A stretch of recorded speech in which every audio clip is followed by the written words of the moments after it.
volimo bre da ukrademo pa makar maticu koja vredi 5 dinara. I pomenuo si, kad smo pričali da je postojala industrijska policija, to su ljudi koji su radili danas rade na rampi, ali industrijska policija...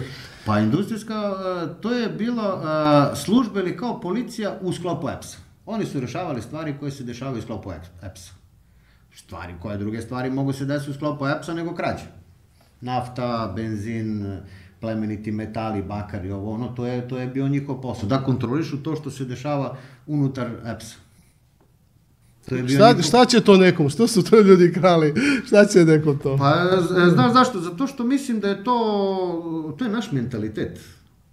Sad neko krivi od 90. godine, krivi, ne znam, one inflacije, da si se ti iz firme snalazio, pre ti bilo vreme, pričam neka što su ljudi zaticali, tebi treba kući nešto da iskopa rovokopač. Ti pozoveš tamo, znaš, Marka i ovo, on je to, mi pošalješ rovokopač, dođe iskopa ti kuću, ono, to su ljudi radi.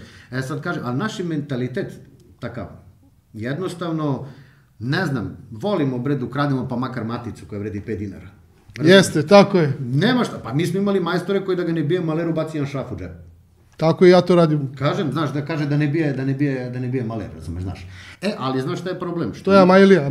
Da, ali znaš šta je problem? Što isti taj majstor sutra, kad neki ministar pokrade nešto, kaže, lopov, brale, namari se, pa reko, čekaj, ti si juče ukrao maticu.